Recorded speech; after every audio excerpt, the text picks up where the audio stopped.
Rati ingin menjelaskan tentang manusia sebagai makhluk individu. Pengertian individu adalah seorang manusia yang tidak hanya memiliki peranan khas di dalam lingkungannya, melainkan juga mempunyai pribadi serta pola tingkah laku yang spesifik. Sedangkan manusia sebagai individu selalu berada di tengah-tengah kelompok individu yang sekaligus memantapkan untuk menjadi pribadi yang prosesnya memerlukan lingkungan yang dapat membentuk kepribadiannya. Namun, tidak semua lingkungan menjadi faktor pendukung pembentuk pribadi, tetapi ada kalanya menjadi faktor penghambat proses pembentukan pribadi. Seseorang dikatakan sebagai manusia individu manakala unsur-unsur tersebut menyatu dalam dirinya. Jika unsur tersebut sudah tidak menyatu lagi, maka seseorang tidak disebut sebagai individu. Setiap manusia memiliki keunikan dan ciri khas tersendiri. Tidak ada manusia yang sama persis. Dari sekian banyak manusia, ternyata masing-masing memiliki keunikannya tersendiri.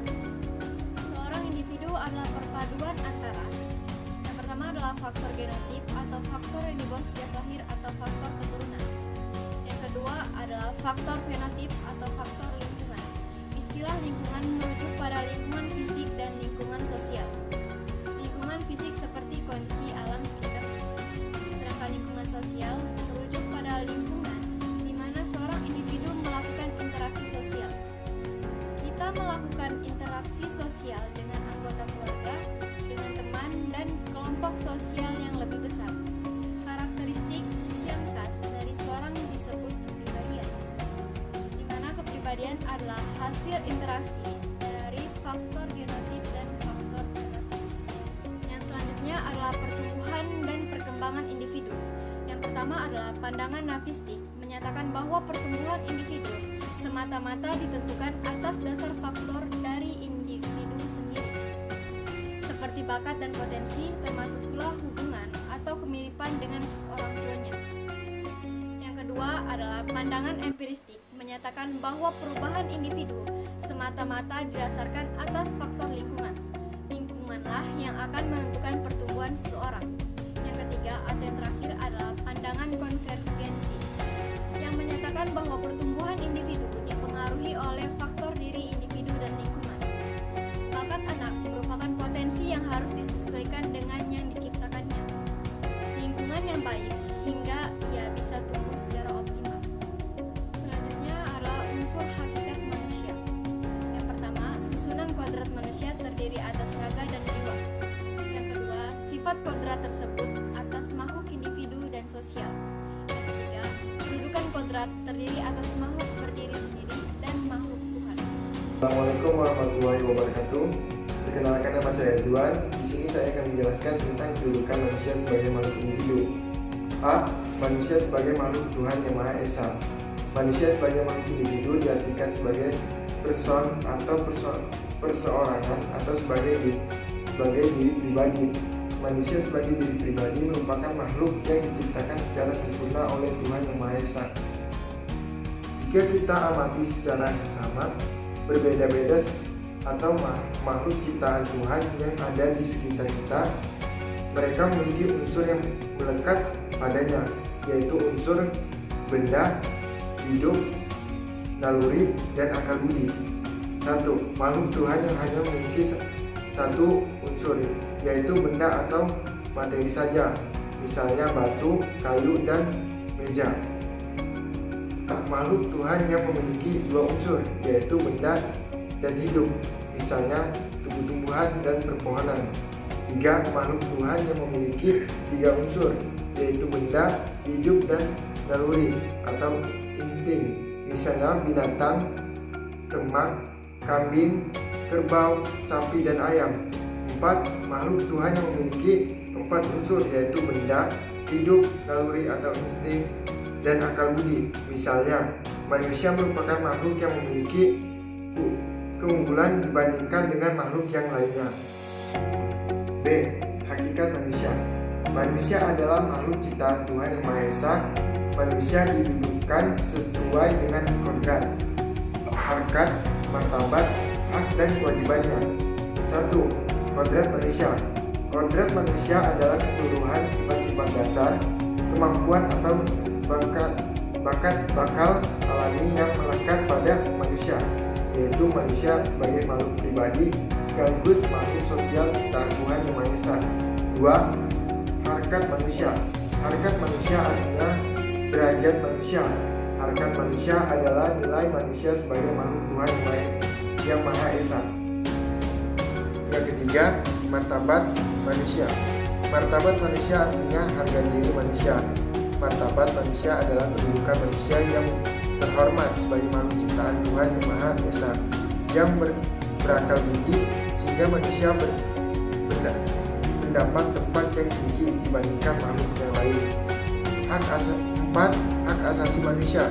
Hak asasi manusia adalah hak dasar yang dimiliki oleh setiap manusia sebagai anugerah dari Tuhan Yang Maha Esa, seperti hak hidup, hak milik, dan hak kebebasan atau kemerdekaan. 5. Kewajiban manusia. Kewajiban manusia artinya sesuatu yang harus dikerjakan oleh manusia.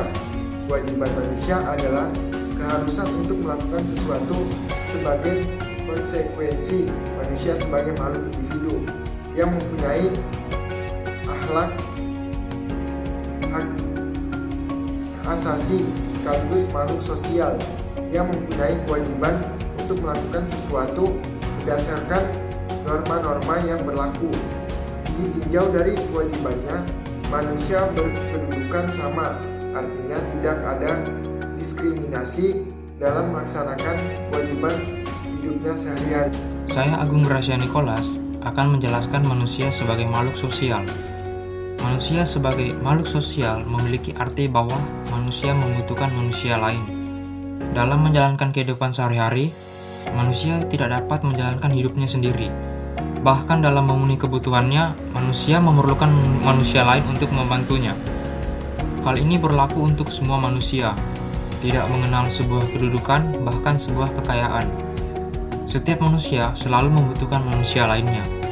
Setiap manusia dalam bermasyarakat pasti melakukan komunikasi, sosialisasi, dan juga interaksi kepada masyarakat lainnya. Contoh manusia sebagai makhluk sosial yaitu gotong royong.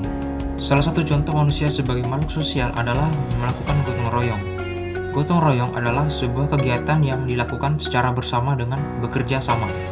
Tujuan dari gotong royong adalah untuk mendapatkan sebuah tujuan yang diinginkan. Manfaat dari gotong royong juga adalah setiap orang yang ikut berpartisipasi akan menikmati hasilnya secara bersama-sama dengan adil. Gotong royong adalah salah satu contoh nyata bahwa manusia adalah makhluk sosial. Assalamualaikum warahmatullahi wabarakatuh. Saya di sini akan menyampaikan sedikit materi tentang kedudukan manusia sebagai makhluk sosial. Jadi makhluk ciptaan Tuhan Yang Maha Esa yang paling sempurna dan paling tinggi derajatnya adalah manusia. Di dunia ini tidak ada satupun manusia yang sama dan tidak ada satupun manusia yang mampu hidup sendiri. Sehingga dipastikan setiap manusia selalu melekat di dalam dirinya status yang tidak dapat dipisahkan, yaitu makhluk individu dan makhluk sosial. Manusia sebagai makhluk sosial artinya manusia sebagai warga masyarakat. Dalam kehidupan sehari-hari manusia tidak dapat hidup sendiri atau mencukupi kebutuhan sendiri. Meskipun dia mempunyai kedudukan dan kekayaan yang berlimpah, dia selalu membutuhkan manusia lainnya. Setiap manusia cenderung untuk berkomunikasi, berinteraksi, dan bersosialisasi dengan manusia lainnya. Dapat dikatakan bahwa sejak lahir dia sudah disebut sebagai makhluk sosial. Kesadaran manusia sebagai makhluk sosial akan memberikan rasa tanggung jawab untuk mengayomi individu yang jauh lebih lemah. Daripada wujud sosial yang besar dan kuat, kehidupan sosial, kebersamaan, baik itu non-formal atau masyarakat maupun dalam bentuk formal atau institusi negara, dengan wibawanya wajib mengayomi individu yang lainnya. Perkenalkan, nama saya Berlin Batok Sarlu. Di sini saya akan menjelaskan tentang interaksi sosial. Interaksi sosial adalah hubungan timbal balik berupa aksi saling mempengaruhi antar individu, individu dengan kelompok, dan antar kelompok. Dalam hubungan ini, individu atau kelompok dapat saling bekerja sama atau bahkan berkonflik secara formal maupun informal, langsung maupun tidak langsung sebagai bentuk interaksi. Secara umum, ada 2 syarat yang harus dipenuhi untuk menciptakan terjadinya interaksi sosial, yaitu kontak sosial dan komunikasi. Yang pertama, kontak sosial. Kontak sosial dapat diartikan sebagai hubungan antara 2 pihak yang saling bereaksi dan menjadi awal terjadinya interaksi sosial. Kontak sosial dapat terjadi melalui kontak fisik atau kontak secara langsung dan kontak tidak langsung. Yang kedua, komunikasi. Komunikasi adalah proses penyampaian dan penerimaan pesan berupa ide atau gagasan dari satu pihak ke pihak lain sebagai upaya saling mempengaruhi. Dalam proses komunikasi, pesan harus disampaikan menggunakan bahasa atau simbol yang saling dimengerti oleh kedua pihak. Secara garis besar, interaksi sosial dapat dibedakan menjadi 2 bentuk, yakni yang pertama interaksi sosial asosiatif dan yang kedua interaksi sosial disosiatif. Yang pertama, interaksi sosial asosiatif terbagi menjadi 4 bagian. Yang pertama, kerjasama. Kerjasama merupakan suatu usaha bersama antara individu atau antar kelompok untuk mencapai tujuan bersama.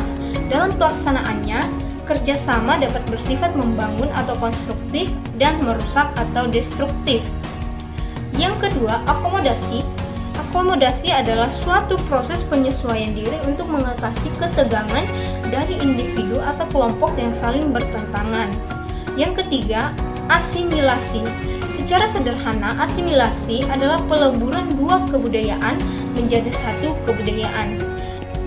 Yang keempat, akulturasi. Akulturasi merupakan penerimaan dan pengolahan unsur-unsur kebudayaan asing tanpa menghilangkan unsur-unsur budaya asli. Lalu bentuk interaksi yang kedua adalah interaksi sosial disosiatif. Interaksi sosial disosiatif terbagi menjadi 4 bagian. Yang pertama, persaingan atau competition. Proses sosial yang melibatkan individu atau kelompok dalam mencapai keuntungan tanpa adanya ancaman atau kekerasan. Yang kedua, kontravensi merupakan proses sosial yang ditandai oleh adanya sikap dan perasaan tidak suka yang disembunyikan. Bentuk proses sosial ini berada di antara persaingan dan konflik. Yang ketiga, pertikaian.